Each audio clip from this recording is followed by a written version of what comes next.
Wesh les mecs, le don est de retour. Le don est de retour pour une nouvelle vidéo. Et comme vous l'avez vu dans le titre, j'ai décidé de faire la même chose que Zokuro. C'est-à-dire que pendant 30 jours, on va essayer de build une team par jour. Moi je vais faire ça en DPP, lui à mon avis il va faire dans plein de tiers différents. Moi voilà, je vais essayer de faire ça en DPP. Donc en gros l'idée c'est, on va prendre un Pokémon en particulier, et puis on va essayer de build dessus, de faire une team dessus, et puis on va faire ça une fois par jour. Et ouais, l'idée ce sera vraiment de speed build entre guillemets, c'est vraiment build un truc rapidement, voir ce qu'on peut faire, et voir où est-ce qu'on en est en fait dans le team build. On va éviter trop non plus de se casser la tête aussi. Alors, je sais pas par contre si je fais des vidéos comme là maintenant, c'est-à-dire je build la team hors cam et puis je présente la team, ou si je record en fait le team building. Ça je verrai si ça intéresse des gens, si j'en ai envie, donc dites-moi dans les commentaires, j'ai envie de dire, ou dites-moi sur Discord, enfin bref, vous avez capté. Et je tiens aussi à prévenir que actuellement l'IRL, bon ça fait 2 semaines que je dis ça, mais l'IRL ça pue un peu la merde actuellement. Ça va être de pire en pire pendant les semaines, parce que on va pas se mentir, hein, mes résultats de partiels sont assez catastrophiques, sont très très très décevants par rapport à la quantité de travail que j'ai fourni. Donc j'ai beaucoup de rattrapage à faire, enfin bref, c'est un peu la merde. C'est un peu la merde. Donc je ne garantis rien. Je pense avoir le temps de faire une team par jour, mais je ne garantis rien. Parce que voilà, IRL first, les mecs, ne l'oubliez pas. Donc voilà, vous êtes prévenus. Si jamais il n'y a pas une team par jour. Alors, du coup, le set que j'ai voulu mettre en évidence aujourd'hui, c'est notre cher Infernape qui pue, hein, très clairement, qui est détesté par les joueurs, ce que je peux comprendre, parce que le truc prend les spikes, prend les T-spikes, sans Life Orb, il tape pas très fort, sans E-Belt aussi. On est hardwall par Latias aussi, enfin c'est un peu la catastrophe. Hein. Donc il faut un peu innover, il y a eu des sets récemment qui sont pas mal du tout. Des sets avec des leftovers notamment. On a vu, genre voilà, ça Fire Blast, CC, U-Turn, U-Turn Max Punch, voilà, je veux dire, on joue physique, je crois, voilà, comme ça, tac. On a un coverage qui est excellent, on a U-Turn pour keep le momentum, on a la prio pour Revenge Kill des Détards par exemple. Voilà, on a d'autres sets aussi qui ont été mis en évidence par PDC par exemple. On a Life Orb, voilà. Truc comme ça, on fait très très mal à Latias, on peut envoyer un tar derrière pour trap, et derrière Infernape devient complètement fou, on peut jouer Overheat ici, on peut jouer Grass Note, enfin voilà.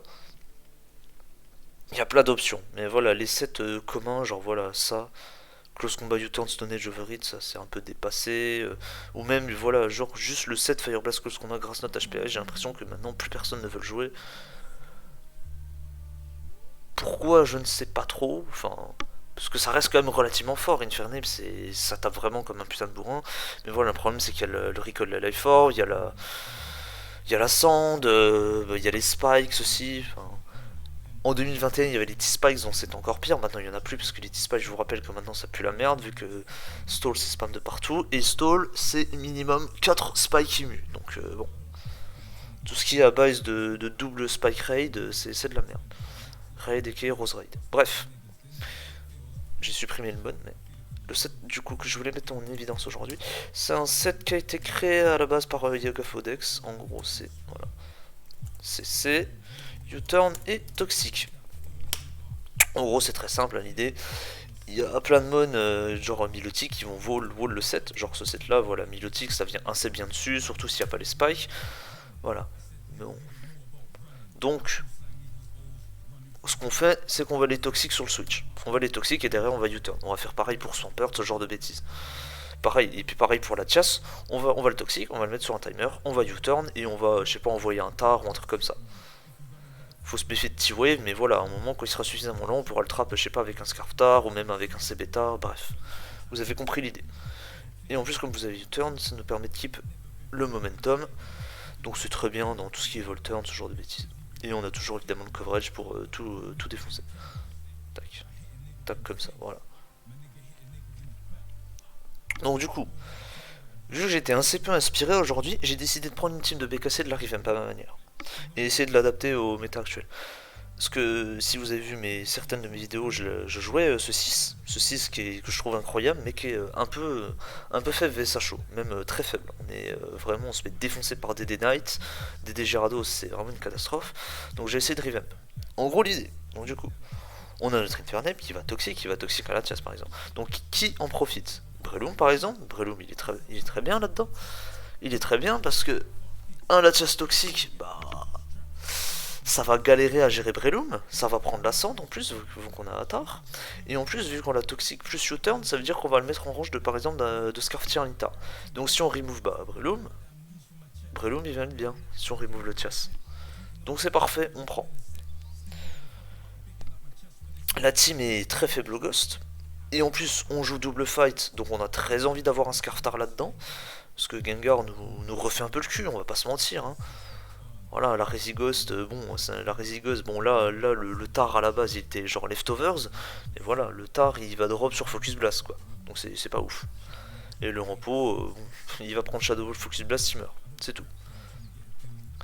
Donc du coup, c'est là que Scarftar intervient, il va remove tout ce qui est Gengar, tout ce qui est Latias Specs, voilà, Latias Specs timide, ce genre de bêtises, même modeste, on remove, on est content.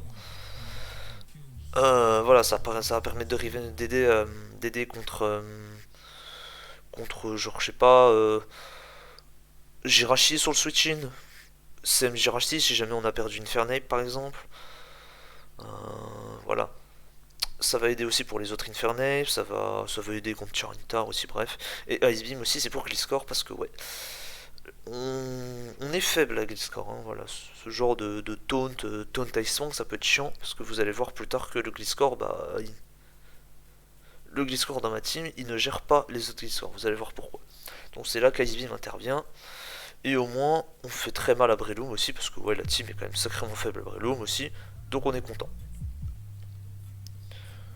On joue Overheat pour infliger le maximum de dégâts, hein, j'avais oublié de préciser. Je pense que Fire Blast est aussi bien aussi, mais j'ai envie de voir ce que ça fait Overheat. Voilà, par exemple, je sais pas, il y a Gliscor qui va venir sur CC, puis derrière on clique un gros Overheat, on est content. Et Overheat ça fait quand même de bons damage, donc on est bien. On a moins de chances de miss, ça tape plus fort, mais voilà. C'est là que U-turn c'est bien en fait, parce qu'on fait overhit et derrière juste on va U-turn, donc hop, on est content. Ensuite, comme vous l'avez vu, j'ai 1, 2, 3, 4, 5 grandes dead. C'est là que le BKSemi, entre guillemets, comme je l'appelle, va intervenir. C'est-à-dire que c'est un lead me 2 attaques, Choice Specs, avec Rapid Spin. C'est-à-dire que c'était une tech qui était utilisée en 2021 parce que personne ne s'y attendait, et je considère que c'est encore fort à l'heure actuelle parce que trop peu de joueurs connaissent la tech. Donc l'idée c'est en fait en quelque sorte que... Après ça reste à débattre ça, mais voilà, par exemple vous avez un Hazelfeed en face de vous, vous allez soit le hydropump soit le trick, si vous décidez de le trick, derrière vous avez entre guillemets presque un free spin. Faut espérer qu'il n'y ait pas de ghost en face, mais voilà.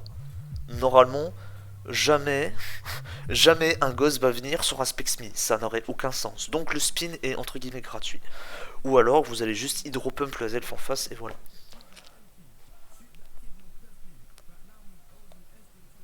Et ça aussi, une grande utilité mid-game, puisque pareil, même raisonnement entre guillemets. Vous allez, je sais pas, vous allez trick, ou même vous allez envoyer votre Starmie contre un Infernape par exemple, et ben voilà, vous savez que l'oppo il va switch, bah vous allez rapid spin. Je sais pas, ou alors je sais pas, il y a un clé qui va venir sur vous, paf, vous allez le trick, et paf, vous allez rapid spin derrière.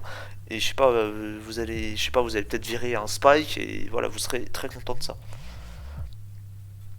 Parce que oui, hein, la team est vraiment weak à spike, et vous savez à quel point j'ai horreur de Starmie, parce que vous savez très bien que spin c'est incroyablement dur, et je considère que c'est encore la seule tech viable pour spin en DPP. Ensuite, là j'ai littéralement gardé, de toute façon c'est le même 6, hein, mais voilà, lui, j'ai gardé le même set d'Empoléon. On garde le même set, hein, on se fait pas chier, hein. J'ai juste modifié un peu les EV. Les EV sont très bizarres. Si mes souvenirs sont bons quand j'ai fait la spread, ça nous permet de tenir un EQ de Mixgon, parce que oui, Mixgon déglingue la team. Ça nous permet de tenir un EQ de Mixgon après les rocs, sans invest en attaque, genre voilà, il a 4 d'invest en attaque, classique Mixgon. Et je crois que vous avez des chances décentes, si je dis pas de conneries, de survivre un 280 flagons.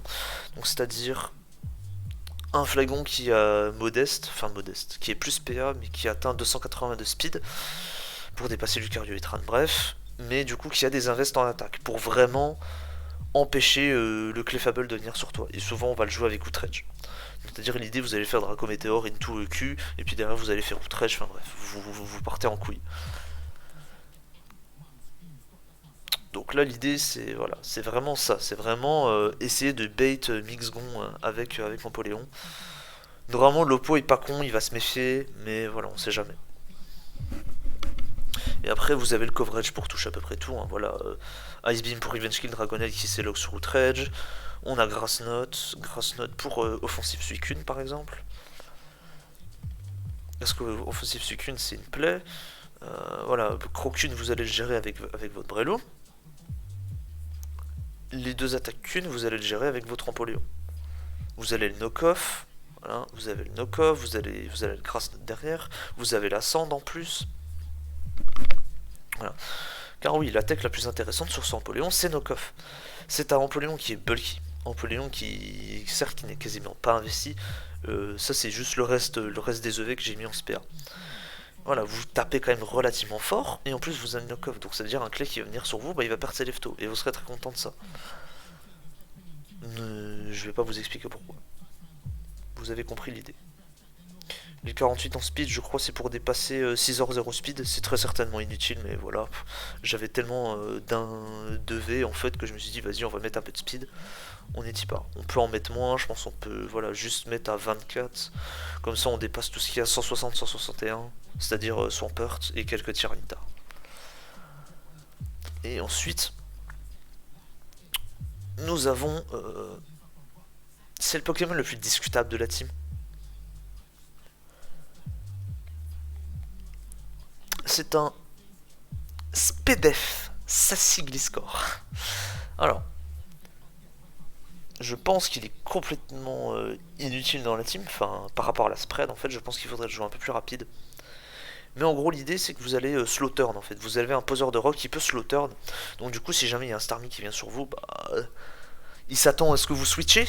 Logiquement il ne va jamais cliquer surf ou quoi que ce soit, parce qu'un Gliscor ce n'est pas supposé stay.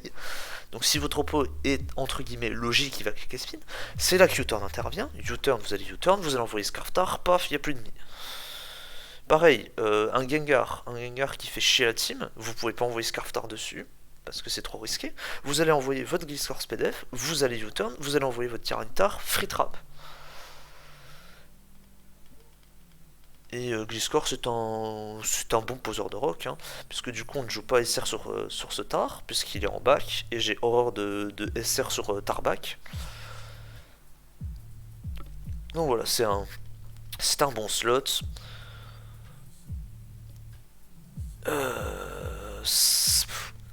S'il n'y a pas les rocks sur le terrain, c'est ok vs Mixgon, mais bon, c'est faux, ce truc pue vs Mixgon.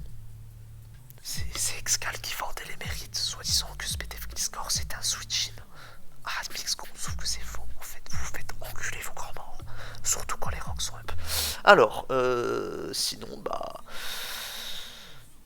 Sinon, ça sert à pas à grand chose d'autre, hein, très clairement.